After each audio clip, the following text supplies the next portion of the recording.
ঝালকাঠিতে ৬ মাস ধরে মিলছে না জলাতঙ্কের র্যাবিস ভ্যাকসিন। শুধু হাসপাতাল নয়, বাইরের ফার্মেসিতেও নেই পর্যাপ্ত ভ্যাকসিন। এতে ঝুঁকিতে রয়েছেন জেলার বিড়াল ও কুকুরে কামড়ানো রোগীরা। সম্প্রতি জেলায় র্যাবিক্স ভাইরাসে একজনের মৃত্যুর ঘটনায় আতঙ্ক আরও বেড়েছে। কবে নাগাদ ভ্যাকসিন আসবে তাও জানে না হাসপাতাল কর্তৃপক্ষ। ঝালকাঠি প্রতিনিধি জহিরুল ইসলাম জলিলের পাঠানো তথ্য ও চিত্রে আরও জানাচ্ছেন সুলাইমান কবির। সানবিট সব দিবে সামাল। সানবিট ম্যাজিক প্রেস ডিশওয়াশিং এর মাথা ঘোরানো সলিউশন। ঝালকাঠি জেলার প্রায় ৬ লাখ মানুষের চিকিৎসার ভরসাস্থল জেলা সদর হাসপাতাল সহ ৩টি উপজেলা স্বাস্থ্য কমপ্লেক্স। তবে গত ৬ মাস ধরে এসব হাসপাতালে পাওয়া যাচ্ছে না জলাতঙ্ক প্রতিরোধী অ্যান্টি র্যাবিস ভ্যাকসিন।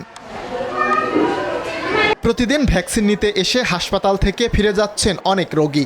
বাধ্য হয়ে চিকিৎসকরা বাইরে থেকে কিনে আনার পরামর্শ দিচ্ছেন। তবে ফার্মেসিতেও মিলছে না কাঙ্ক্ষিত ভ্যাকসিন। দু এক জায়গায় মিললেও দাম রাখা হচ্ছে বেশি, যা অনেকের সামর্থ্যের বাইরে। এতে মারাত্মক ঝুঁকি ও দুশ্চিন্তার মধ্যে রয়েছেন রোগীরা।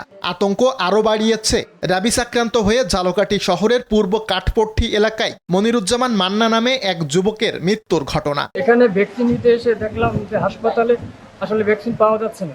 এর আগে 2 দিন নিছি, তাও কিনে নিছি, খুবই সংকট, আমরা পাইও নাই। এখন না পাইলে কি করবো তা বুঝতে পারতেছি না। আমার বাচ্চার তো আজকে লাস্ট ডোজ। সবার সামর্থ্য এক না যে সবাই আসলে একটা ভ্যাকসিন কিনে তারপরে দিবে, আর একটা ভ্যাকসিনের দাম পড়ে 500-600, আর এমনকি এই শহরে এখন পাওয়াও যাইতেছে না। কবে নাগাদ সংকট দূর হবে তা জানা নেই হাসপাতাল কর্তৃপক্ষের। এমন পরিস্থিতিতে মজুদে থাকা অল্প সংখ্যক ভ্যাকসিন একেবারেই কেনার সামর্থ্য নেই এমন রোগীদের দেওয়ার কথা জানালেন এই চিকিৎসক। জাতীয় পর্যায়ে এটা সংকট রয়েছে এবং যারা যেসব কোম্পানি থেকে সংগ্রহ করা হয় অথবা বাজারে রোগী যেসব কোম্পানির ওষুধগুলো কিনে থাকে তাদেরও ঘাটতি রয়েছে।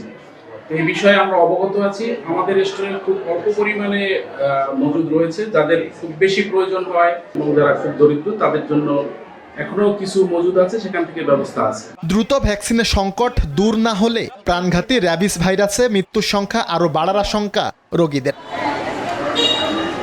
সুলাইমান কবির, RTV।